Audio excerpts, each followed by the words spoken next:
See if the streams are actually working. There's always a delay. Okay, that's live on that side. It is showing up on YouTube. So we're in. Let's refresh. If the streams are actually working, I had to refresh. There's always a delay. Okay. All right, so today is July 30th, and it is 6 p.m. Tuesday, which means it is time for office hours with Tax Sherpa. I'm Neil. On the line is Serena. Let's Hello. go ahead and put you on screen there. Now you're wave to the fans. So this is Office Hours Q&A, where we get together each week and just kind of talk about questions that people have. People have all kinds of questions about all kinds of things. But before we get to that, I'll give you a short little intro, and then I'm going to go over an interesting new publication that came out from the IRS this past week. It's about, I think it was Friday, and I find it hilarious. But you guys will have to let me know what you got. What do you think? Okay, so like I said, we are Tax Sherpa. I'm Neil, founder, chief tax strategist here. My story in a nutshell, I realized 20 plus years ago that the corporate world was not for me, and I was doing my own thing. And after a while, I started getting letters from the IRS saying I owed them $1.3 million, which was kind of an issue. And then, like most people, I stuck my head in the sand and ignored it for several years. And the problem got worse and worse and worse. And finally, they started taking money out of my paycheck because I didn't have anything at the time. I was pretty broke, and so yeah, they went after my paycheck, and I was like, well, I got to actually fix my problems. So I went ahead and did that, and got some mentorship from a former Wall Street tax attorney, and he showed me the ropes when it came to taxes, and he exposed me to this whole world of Wall Street style tax planning, which I had never heard of before. Like you always hear, like it's like, oh, there are those loopholes, and people aren't paying their fair share, all that kind of stuff. I mean, there's a reason that people say all those things. They're kind of true. A loophole is just like using a rule as it's written. So whether that's a good thing or a bad thing is sort of a depends on your political view. But over the past 15 years or so, first I was helping in his business. He was starting to grow, had a whole lot of problems with that growth, and I helped straighten him out. And we tripled his business over the next few years. And then starting in 2019, founded Tech Sherpa and went off on my own to serve my people. And my people are the small business people, the solopreneurs, the independent contractors, the freelancers, the small business owners, basically people who can't have a job. They're unemployable. I say that like half joking, but like I don't think I could work for a paycheck at this point in my life. Just temperamentally, some people can, some people can't. It's not a good or a bad thing. It's just different people are wired different ways. And over all those years, I've worked on over 50,000 tax returns and billions of dollars worth of revenue, and we saving clients 20, 30 million bucks a year. So the mission of Tax Sherpa is to help my tribe, that's those solopreneurs and small business owners, get their quality of life back by saving on their taxes.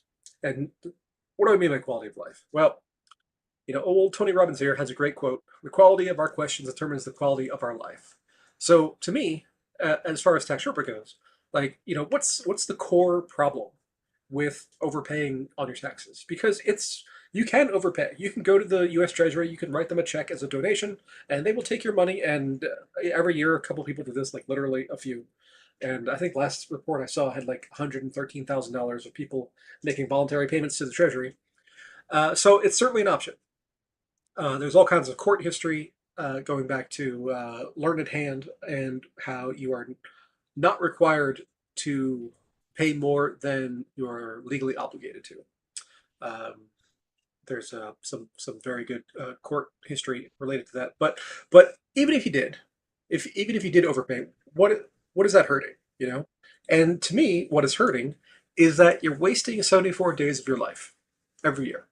So you know that you take 365 days, you go to work, you do your thing, you make money, you hand it over to the government. That's what taxes are. And so the um, so basically on those days, you are not working for yourself, you're not working for your family, you're not working for your future, you're working for the government.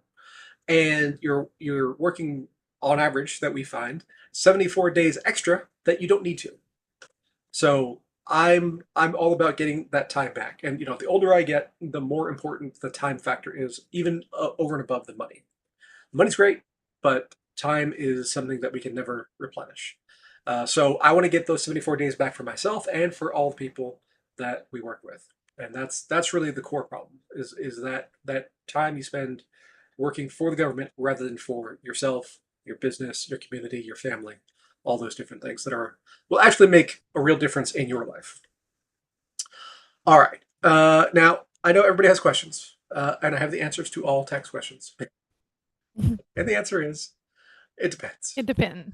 Yep. It depends on what we call facts and circumstances. What is true for you may or may not be true for somebody else. So, for example, right now, I've got guys on my roof, and they are repairing or replacing my roof. They're going to be here today and tomorrow. So, a common question is, well, is that tax deductible? And the answer is, depends. So, in my case, a small percentage is tax deductible, and that's because I have a home office, and improvements get prorated, based on the square footage, and so for me it's a small percentage, but it's a little bit, but it's a big bill. So a small percentage of a large amount is still a decent chunk. But those are the kinds of things it depends on, and so if I'm paying, I think the total is going to come out to be about $20,000. Um, so I'm paying 20 grand, and my square footage, depending on the rest of my house and everything, is I think it's like 5.8%, something like that. But it's $1,000 of tax deduction that I can get out of it. And there are requirements behind home office stuff as far as what's called regular and exclusive, which I satisfy because I know the rules, and I know that how to satisfy them, and a lot of people screw up. And there's all kinds of fun court cases about that too. But yeah, so that's the answers. It depends, and it depends on your life, your tax situation, and how that interacts with the tax code. So, with all that said, here's an interesting case. It depends. There was a report from TIGTA, which is the Treasury Inspector General for Tax Administration. This is kind of like the internal police for the IRS. They released a report on the 24th. What was that? 24th was Wednesday, so it was after our office hours last week. And so they released this report. 95% of IRS and contractor employees were tax compliant. However, there were some tax delinquencies or prior conduct/performance issues. And they released a report. And it's 33 pages, and you can go to tigta.gov and just hit reports from the homepage. It'll take you. This is like the top thing because it's the most recent. And I found this report hilarious. Now, why is it hilarious? Well, let's look. 95% of IRS contractor employees were tax compliant. So there's 85,000 IRS employees. There's 25,000 IRS contractors. The total is 111,091. Of those, filing and payment tax compliant, 105,229. Percentage tax compliant is 95%. So, that's interesting. And they break it down by employee versus contractor. The employees were 96% compliant, and the contractors were 90% compliant. So if you look at the tax gap analysis, and that talks about the compliance rate of America as a whole. The IRS believes that the American population as a whole is about 85% tax compliant. So the IRS, people who are working for the IRS are above average in terms of tax compliance. But there's an interesting thing with the IRS in that it's IRS regulation. Like there's this regulation on the books that in order to work for the IRS, whether you're an employee or a contractor, you have to be up to date and paid up with all your tax obligations. And these people are not. And so whatever 111,091 minus 105,229, so 5,800 something people are delinquent on their taxes, and still working for the IRS, which is against regulations. And in the report, it talks about that. And it says how the only exemption from this regulation is an exemption made by the IRS commissioner. And I guarantee you that the commissioner is not going through these 5,800 cases and saying, oh, yeah, let's keep them on. It's just people not enforcing the rules. So, it's, try to tell the IRS that when, they're asking about your stuff. It's like, well, you don't enforce your own rules on your own people. But, it's rules for thee, not for me, right? Right. So, you know, uh, it's interesting, though, that the breakdown is so different on the employee versus contract, I think, because employees have W-2s. That's what employee is. So if you are an IRS employee, then you get a W-2, and your tax filing is probably going to be fairly straightforward, not too much complication. But in the contractor, you have your own business. You're an independent contractor. You file your own thing, and you determine your own expenses and all those kinds of things. What I found more interesting was when you dive into this. Let me find the right table here.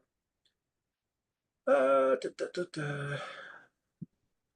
Yeah, so there were 2,000 IRS employees were $12 million behind on their taxes, and so Wow. the oh, here we go. So over 99% were up to date on their filing requirements for the employees of the IRS, but only 96% were up to date with their payments. So there's 4% of people who work for the IRS as employees are filing, so they're filing their 1040s and everything, but they're not actually paying the bill.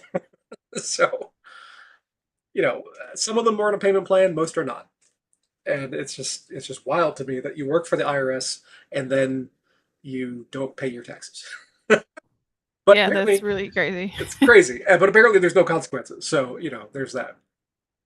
And And it's that's why they 12 keep doing it. That's why they keep doing it. And it's 12 million bucks altogether, about $6,000 per person on average. And a couple of people have much higher.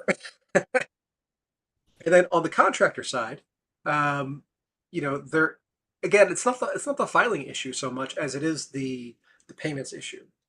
And they are on average $10,000 behind on their taxes for a total of $17 million. So about 30 million bucks between the contractors and employees that are behind on their taxes, and most of them are filing; they're just not paying.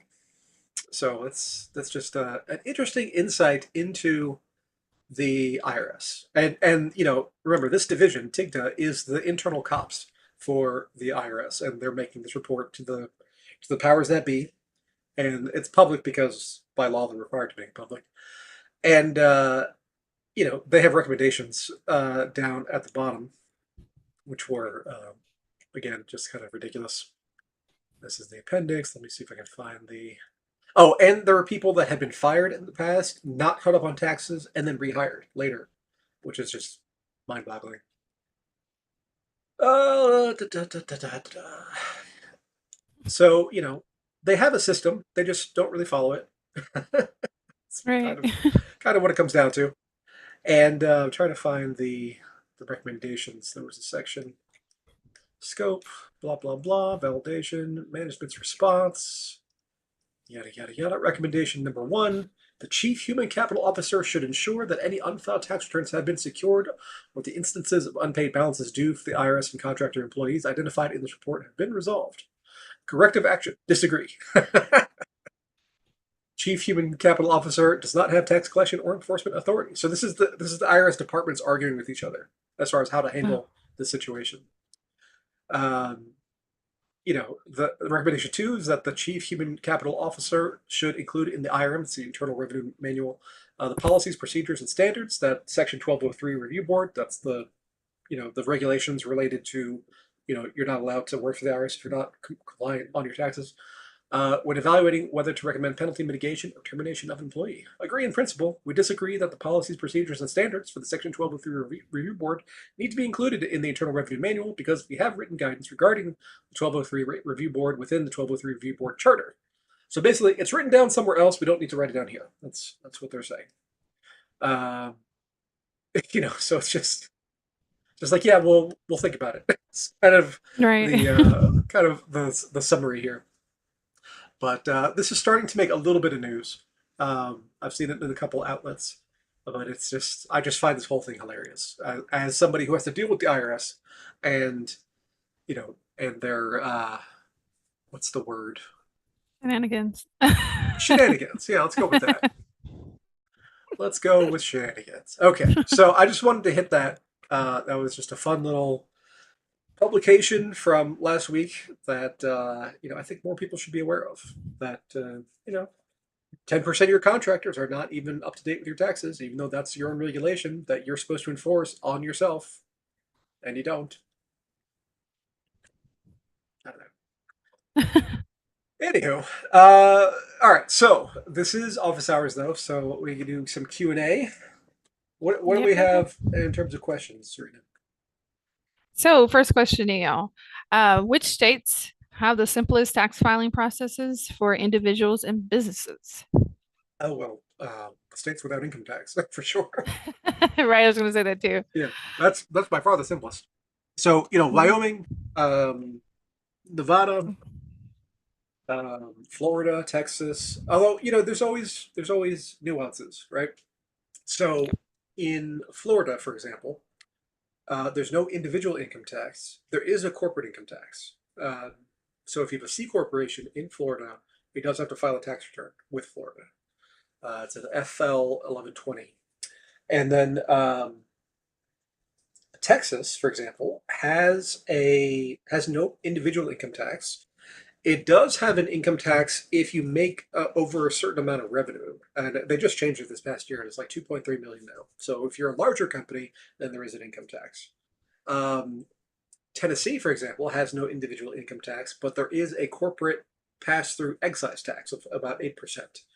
Um, so there is a corporate filing there. Um, Washington's pretty straightforward, although Washington just last year passed a capital gains tax, uh, which was odd. Uh, so they have no income tax, but they passed a capital gains tax. But there's a pretty high exemption on it. I think it's 25 million. So basically, they're just trying to tax tech bros with their IPOs and things on their stock compensation. Um, and uh, and yeah, so those are by and large the simplest. Um, then states that have income tax, there's different flavors. So Right. some states will pretty much follow the federal. So Georgia, where I live, is pretty good about following the federal, and they kind of take your federal income. There might be some adjustments, some depreciation adjustments, um, where you can write off a higher percentage on the federal than you can on the state, but they're relatively minor. And then and then you just pay whatever taxes based on your Georgia adjusted gross income. Other states like California are hard in that they start with the federal and then they have a whole slew of modifications, much more than something that follows the federal pretty closely like Georgia. Um, New York is also difficult, especially for non-residents. So if you work for a New York company, but you're not in New York, they still withhold New York taxes on you, and then you got to file to try to get them back, which is always a pain. And the way the W-2s come out is always strange because they tax the full amount in New York plus whatever amount in your other state, so you end up a double earning on the W-2, which is odd. But as far as easy, um, yeah, so the tax-free states, but then the ones that have state income tax, Georgia's pretty easy. Um, Oregon's high, but pretty easy in most cases. Uh, Arizona's pretty easy. Uh, well, I should say that things are getting a bit more complicated with the PTE. So PTE is pass-through entity taxes, and this is where, let's say you have an S corporation or a partnership, and you receive income from that. Well, let's just say partnership. So you receive income from the partnership, and you have state tax due associated with the income from the partnership. Now, because of Tax Cut and Jobs Act, which was Trump's tax reform in 17, the the state and local income taxes that you pay are, as far as the federal deduction, are limited to $10,000. And so a way to get around this was the PTE, where the the company, the partnership, will pay your taxes to the state on your behalf, and that way it creates a deduction at the corporate level because the partnership or the company paid it, and then that deduction flows through to you. And so it's a workaround for this $10,000 limit. And the first couple states did this, and it went through IRS review, and it actually ended up, the IRS said, yeah, this is fine. Uh, so a lot of states, that decision came down, I think, 2 years ago, maybe 3 years ago at this point. So a lot of states have passed legislation, not all, but a lot, uh, have passed legislation to enact a PTE so that companies that have passed their income can defray um, the income tax associated with that. Now it gets tricky because uh, it's tricky because you have to have income associated with that pass-through entity. So if you have a net loss, then it's not like your company can pay your taxes from something else. So if you have a W-2, let's say, and you owe $15,000 in state taxes on the W-2, your company can't pay that for you and then have a credit. It's got to be taxes related to the pass-through income from that particular entity. So it's not a complete workaround, but it's a partial workaround. And so the legislation is changing year to year. Every year we got to review the list and say, okay, what states have this legislation. Like Pennsylvania, for example, has been in the process. They've had it in their legislature for like 3 years now, and they just haven't passed it. But they keep saying we're going to pass it. uh, so yeah, I mean, what's easiest? I mean, I hate to sound like a broken record, but it depends on what's going on in your particular tax life. But ones that are hard is that part's actually easier. Right. California, New York, New Jersey, uh, those are all hard. Uh, just because they all have a lot of complexities with how they handle things. And yeah, so Massachusetts is high, for example, but pretty easy in terms of complexity. Um, Pennsylvania is weird. All the states in the Northeast have just too much history, and they get all bent out of shape about their own particular ways of doing things. So those are all tend to be somewhat difficult. But uh,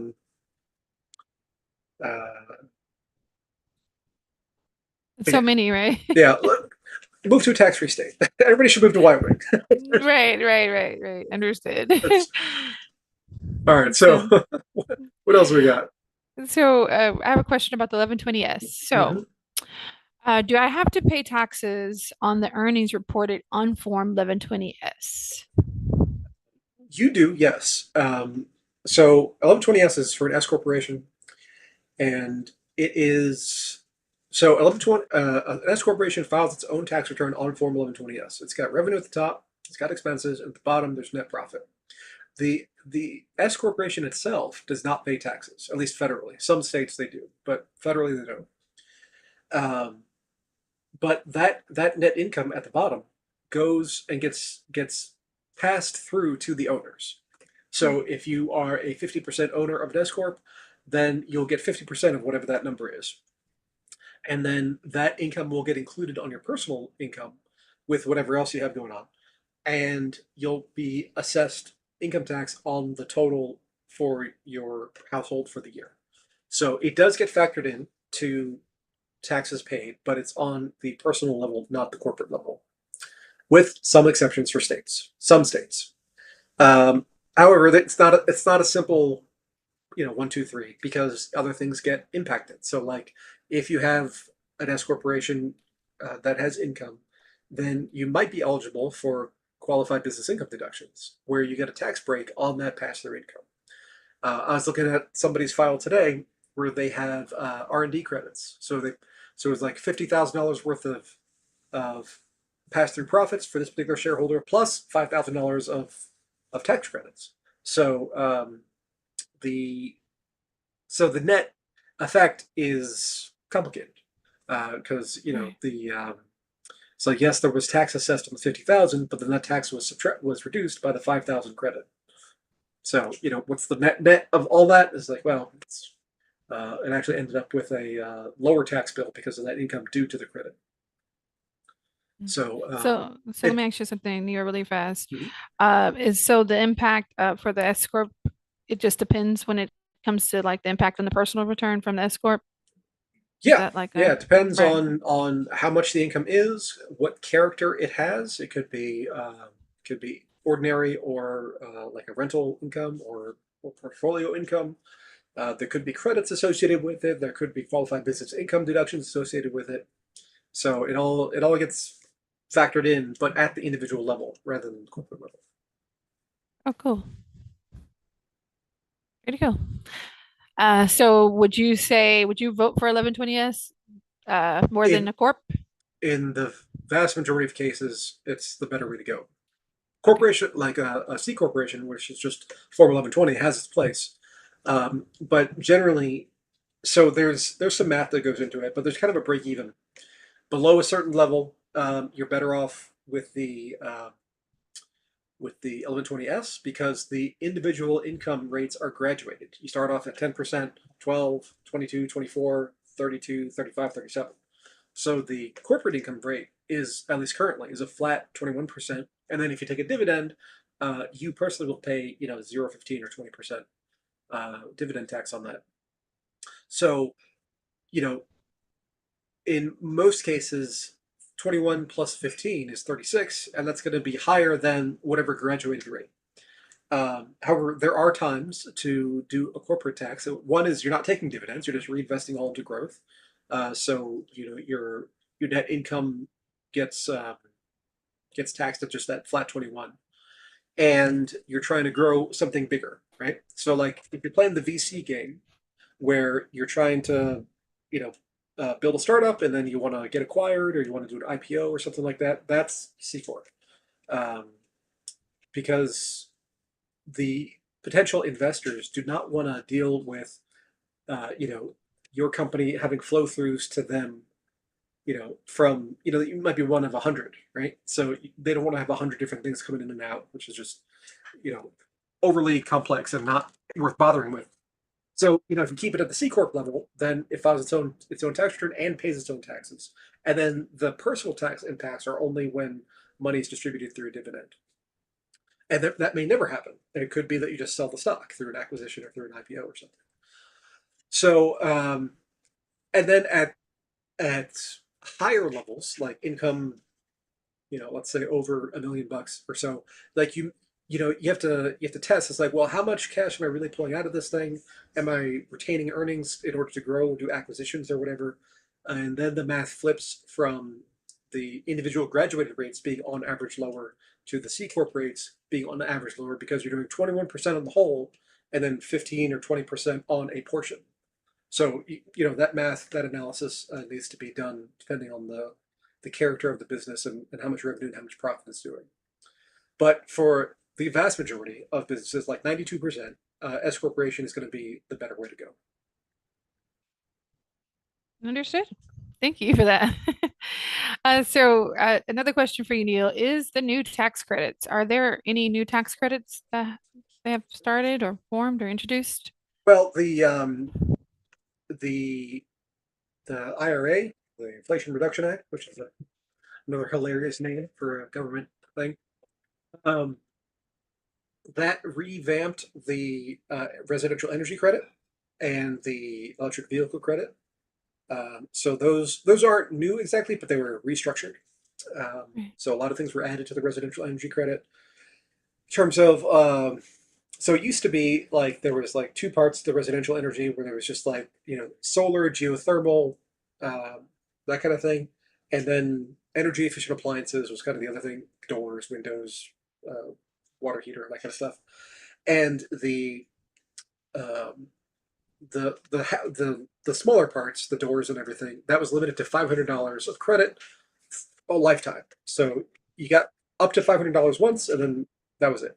If you got solar equipment like panels on your roof or something, then that was a 30% credit, and there was no $500 cap.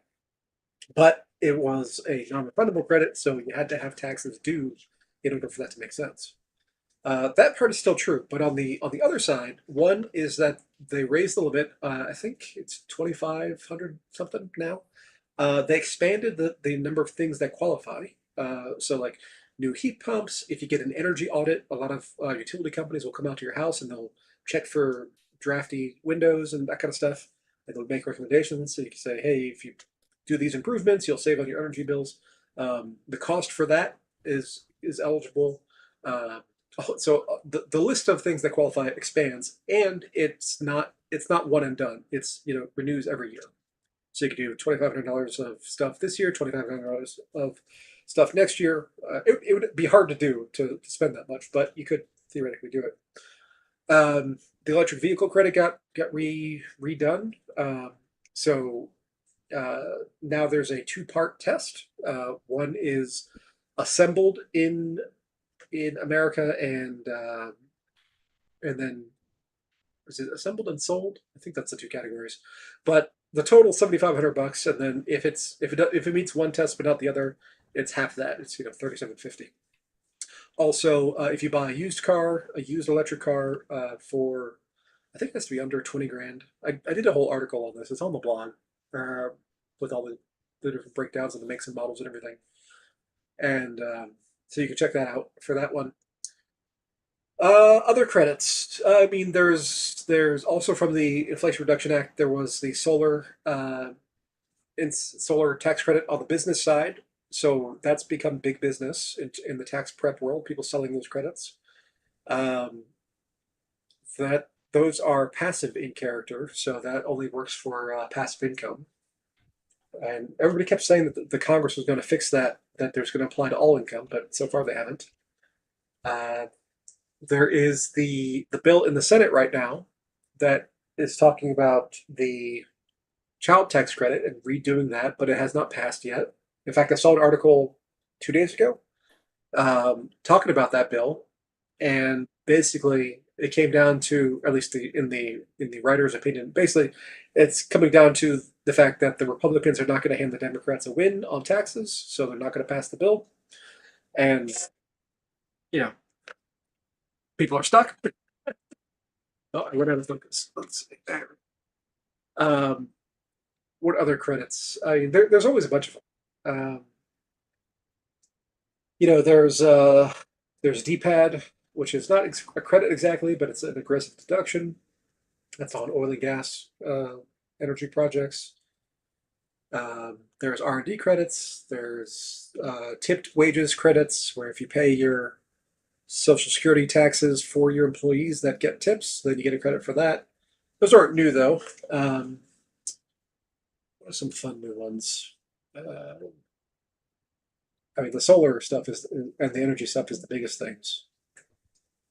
Um, I mean, things go kind of in and out of vogue in the tax That's world. true. So true. Uh, yeah, that's all that's coming to mind off the top of my head. But yeah, there's a robust credits economy out there where people and companies, buy and sell their tax credits for people that like if you have a credit and you don't need it, and then you're able to sell it. Some credits are transferable, some aren't. It just depends on the thing, and like it depends. But for those that are sellable, then there's a market for that. Uh, Under- Understood. but yeah, that's the quick and dirty version behind tax credits. Right. And I don't even think like the child tax credit's gonna do anything anytime soon. What do you think, Neil? I don't know. So this bill has already passed the House. It's sitting in the Senate, and depending on what happens in November, I could see it being passed in 2025. Mhm, So we'll see. mhm. Uh, Understood. but yeah. So if people remember, I'm sure they do. During COVID, they changed the child tax credit. One, they changed the amount. They changed how much was refundable, and they changed the way it was paid. So people started getting just deposits in their bank accounts just automatically. And so they wanted to bring that back and raise the amount to the COVID levels. Um, but we shall see. Understood. So the next question is about partnership. So someone has a partner, right? And they want to know what's the correct way to file a tax return with a partner. So a partnership files 1065, which is similar to an 1120S, in that it files its own tax return, but the number at the bottom flows through to the owners.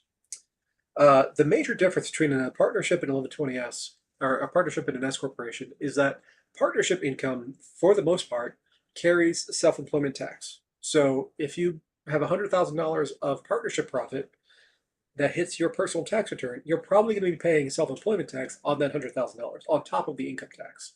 So income tax could be, whatever, depending on whatever bracket you're in, but the self-employment tax is going to be 15.3%. And S corporations, that doesn't happen. So $100,000 coming through to your personal from S corporation, you have the income tax, but no 15.3% self-employment tax. So as a result, there is on the S corp side, there is the reasonable compensation rule, so that you have to put in some amount for Social Security, Medicare. That's what self-employment tax goes to. Payroll tax goes to the same place.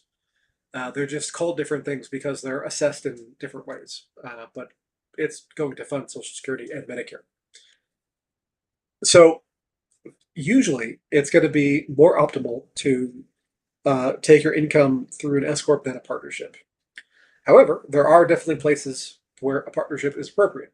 So I have a presentation that I did on one of these lives. I don't know, it was a while ago, on partnership issues. So the problems with partnerships are many. So one is the self-employment tax thing. An unusual uh, thing I have seen happen with partnerships is somebody has income. Let's say they have a W-2, and then they have a partnership loss that exceeds the amount of the W-2, and the the income gets counted against their self-employment income from or their Social Security and Medicare income. I don't know if you heard something crashing just now. Those kids doing something. Uh, so they ended up with a zero on their Social Security earnings for the year. And so they had W-2, they paid into Social Security, they paid into Medicare, and then the loss on the partnership didn't get any money back from Social Security. But when they look at their Social Security record, that year shows a zero, which is super confusing to people at times. So that's one set of issues. Another issue is the just paying the self-employment tax at all. But where it is appropriate is if you have a joint venture between you and another party, and usually the best way to do that is to have the joint venture be a partnership, but then that partnership is not owned by the individuals; it's owned by those individuals' S corporations. Because typically somebody who's going uh, into these kind of partnerships, it's not just one thing, right? They're doing multiple things. They might have multiple partnerships with multiple different people, and so you have an ownership structure that goes through an S corp where everything feeds up into that, and then they can take their earnings at that level. That's usually going to be the optimal arrangement, and it gives you the most flexibility. Because the other thing with partnerships, and I've seen this many times, where partner one is trying to do something and they want their finances to reflect a certain paradigm, and partner two does not have that thing going on and does not need that particular um, arrangement. So the most common situation is partner one is trying to buy a house, and they're trying to get financing, and the mortgage company says, "Hey, you need to show income so we can show the lender so that we can qualify you for this amount of loan so that you can go buy this house." And partner one says, "Great," and partner two says, uh, "I'm not going to pay 10 grand in taxes so that you can go buy a house." you know, so it's it's always a tug of war in that scenario. That's the most common thing. But there's that phrase, that saying out there that partnerships are the only ships that don't sail. So you want to have all of your ducks in a row when it comes to partnerships, regardless of the tax structure. There's the 5 Ds. There's death, disease, or death, disability, drugs, disinterest, and divorce. So those are all things that can cause partnerships to fail because somebody runs into trouble in some form or fashion. And so, in your operating agreement, you want to have those 5 Ds, defined as far as what we do if something like this happens. And so, like a divorce, do you now have a third partner where that person got half of whatever the partner one's share was?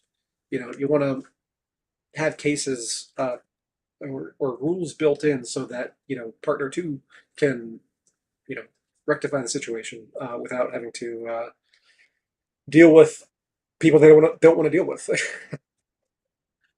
Having uncooperative people on your as as having uncooperative people as partners is recipes for disaster. So avoid that if you can. So yeah, that's I know it's more than you asked for, but outside of very specific circumstances, partnerships are overused, in my opinion. Oh, you're muted. Understood on that, Neil. It can go left and right with partnerships, Yeah, right? it can for sure. Yep, yep. So we are jumping into the presidential questions, Oh, Neil. Are you ready? I'm ready. Okay, so client asks, are there any historical examples of significant tax challenges following a presidential election? Oh, sure. Yeah. Um, so in recent history, there was the Tax Cut and Jobs Act. That was Mhm. Trump's. There was before that there was Bush's things. That was not as major. That was had to do with dividends and capital gains and how they did like a sunrise and sunset on rates for investment income. The big one before that was Reagan's tax reform. So when he got into office on, I believe it was right after the second, his reelection, and yeah, so that did a lot of shifting as far as deductibility of passive stuff. That's why we have passive activity loss limits now. So before the Reagan tax reform, there was huge business in selling high income earners like doctors and lawyers, that kind of stuff, like these real estate properties that were losing money because they used it as a tax hedge. And because of the leverage involved in real estate, they didn't, they got more back in terms of tax deduction than they paid out in terms of acquisition price. And so that's why we now have income limits on losses and dollar limits on losses from passive activities like real estate, which yeah, basically the high income earners were getting too good a deal on those investments. The one before that was the '76 reform, um, and that I mean that was a giant tax reform created. Uh, you know, every tax reform plays with the rates, as far as how many brackets and what percentage those brackets pay. But then that reform had a lot to do with the second homes and things like that, as far as how deductible they are. As a 400-page bill, but it's in today's day and age that seems quaint. 400 pages of tax legislation. Now they're 2,000 pages, but at the time it was a big deal.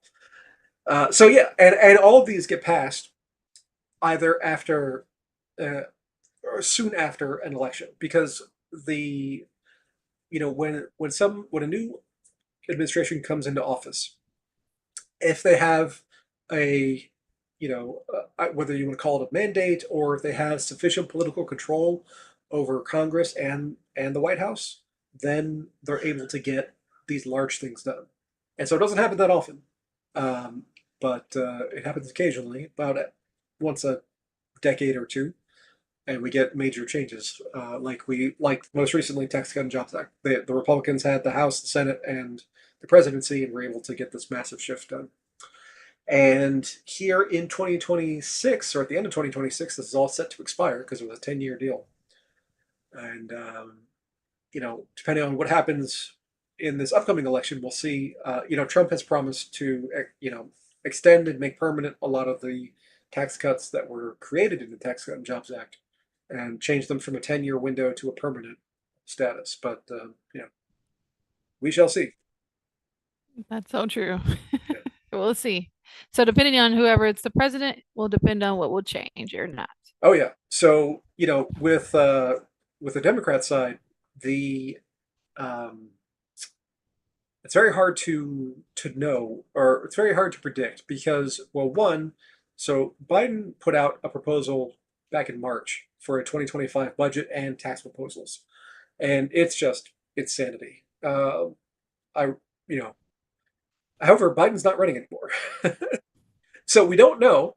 Well, one, we don't know if Kamala is going to be the actual nominee. It's looking that way, but until the convention happens, it's just we're assuming. Um, and two, if she is, then we don't know what her position is on those previous proposals. Was she just, she was VP. She wasn't, the moving force behind the whole thing. So we don't know if she is going to push those same kinds of things or not. And then also, who's going to control Congress, the House and the Senate, because nothing's getting done if if the Democrats win the White House but lose Congress, Republicans are not going to go along with them on some crazy tax hike. And the reverse is also true. If the Republicans win the White House and then lose in Congress, then the Democrats are not going to go along with the Republicans. You need to have both in order to get some of these massive tax deals done. So, right now the polls are that the Republicans are looking to win Congress and the presidency, but it's margins are tight. So, we'll if that happens, I expect the Tax Cut and Jobs Act to be made permanent. If that doesn't happen, then I expect all those things to just fall off, at their 10-year expiration date, and then we'll see. We'll see what they decide at that point. All right, so fingers crossed. Who knows? Fingers Uh, crossed. so we have a crypto question, Neil. Crypto question. All So, right. yep.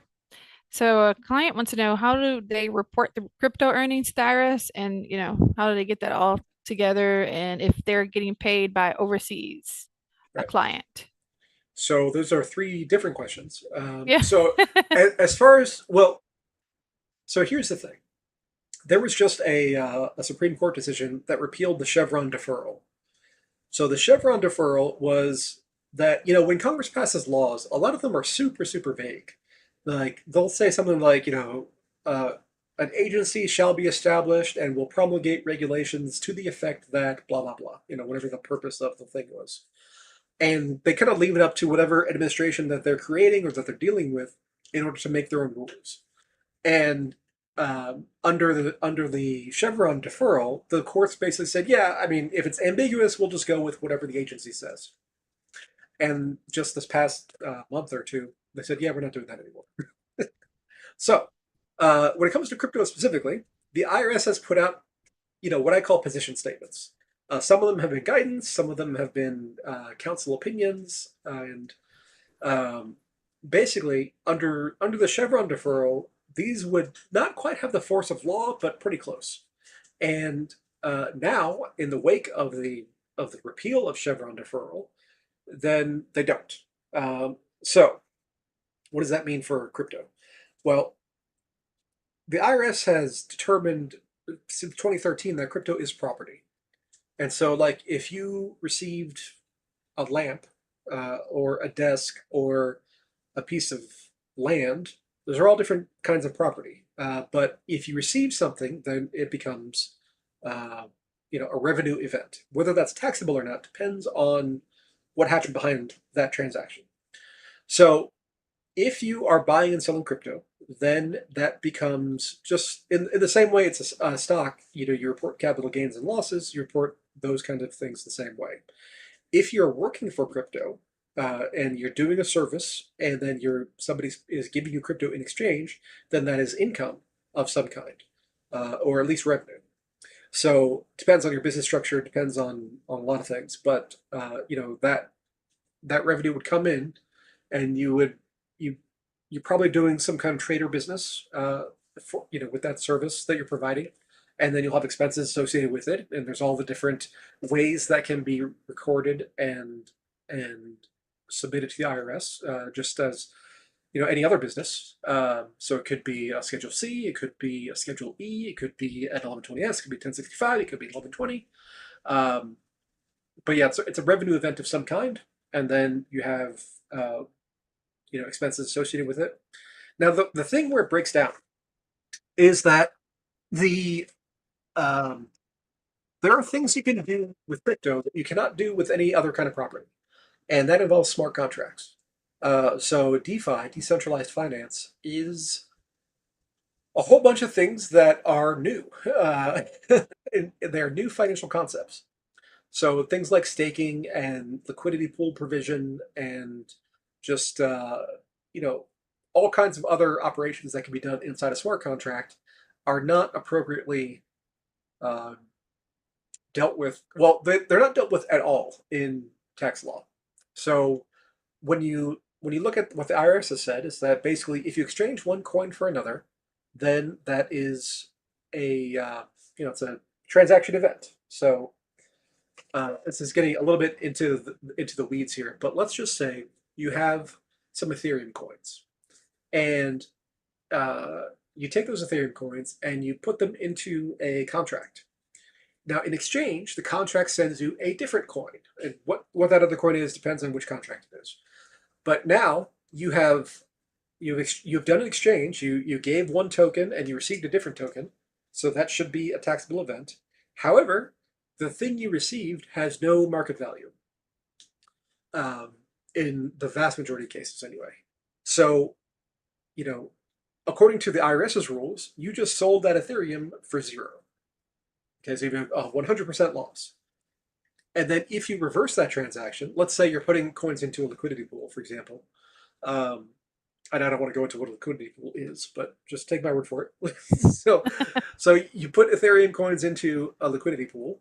You receive back a token that's like, you know, Uniswap 3 ETH dash USDC. That's just a thing. Um, that's just a recording on the blockchain there. And then at some point in the future, you give that give that token back to the smart contract, and it sends you some Ethereum.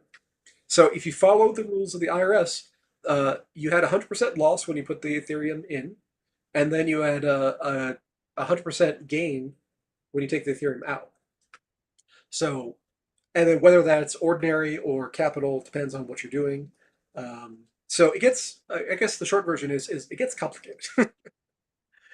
Because the things that are done in DeFi, mostly DeFi, but in crypto in general, are not things that are handled in the existing infrastructure. So you got to kind of mix and match what you're doing. So back in, I think it was April, the chief counsel of the IRS put out an opinion letter saying that, talking about NFTs, which is a type of crypto. It's not a cryptocurrency, but it's a crypto asset.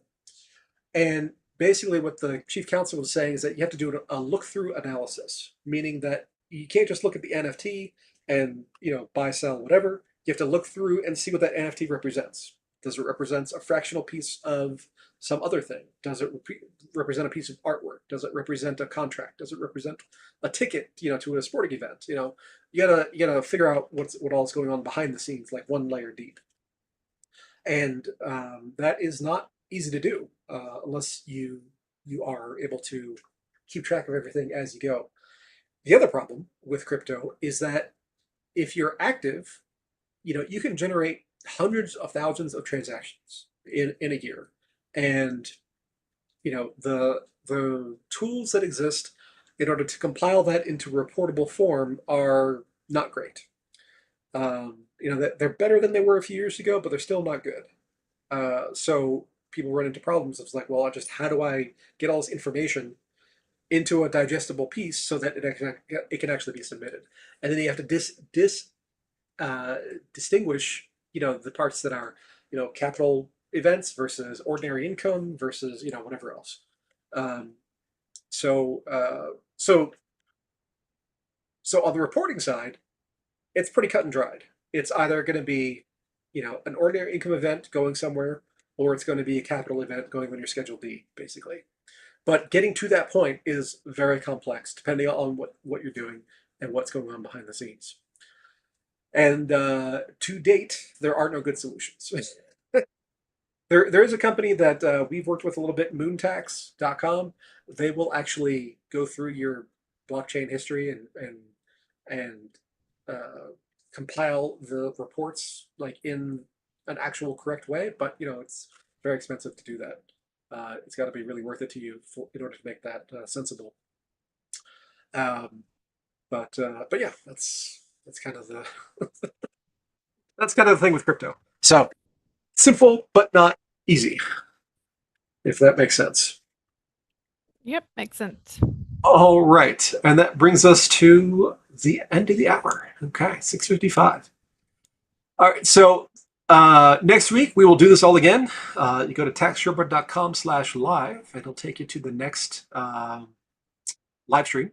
Now, the other thing is on August 8th. So right now, as we're recording, it's July 30th. On August 8th at 3 p.m. Eastern, we're getting together and doing a workshop. We're doing the Summit Strategy session.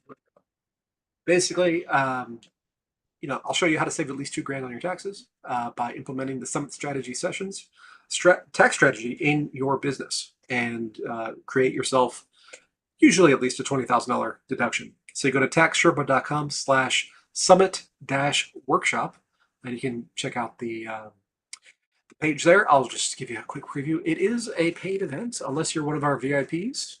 So we're doing it 8 days and 20 hours. And we're going to go through and, I'll show you how the deduction works. It's 95 words from the tax code that we're implementing. And it's actually from that 1976 Tax Reform Act that this code comes from. It's really hilarious. So in that Tax Reform Act, there's all these notes, as far as like committee notes and hearings and all this kind of stuff. It's compiled into a report, and this particular 95 word chunk just appears, and there's no discussion of it or anything. It's just a bunch of rich guys who got this loophole created, and we're going to go into how all that works. So if you want to come to the workshop, I'll give you the templates. I'll give you the AI prompts that'll do most of the hard work for you. I'll give you the step-by-step strategy to implement it. You'll get recordings of the workshop. You get transcripts, lifetime access, and a 30-day, no questions asked, money back guarantee. So if you're interested in that, go to taxsherpa.com/summit workshop. There's a dash there, and it's $200. So $200 will save you $2,000, at least. And I was just going through a couple people's results from last year, and we had a bunch of 6,000s, and we had one guy who saved $13,000 with this particular strategy. But it depends on your particular facts and circumstances. So it's like everything in taxes, it depends. Yep, But it depends. but with that, we'll call it here. Any final thoughts you want to leave people with, Zarina? Yes. So remember, a smooth tax season is just one plan away. I like that. Thank you. I worked on that. Yeah. Planning ahead is what it's all about, rather than Mhm. reacting after the fact. Yep. All right. So that's it, everybody. We'll see you next time, Tuesday at 6 p.m. Eastern, or whatever that means in your particular time zone. Go to taxsherpa.com/live. That'll take you to the landing page on YouTube. And we'll see you next time.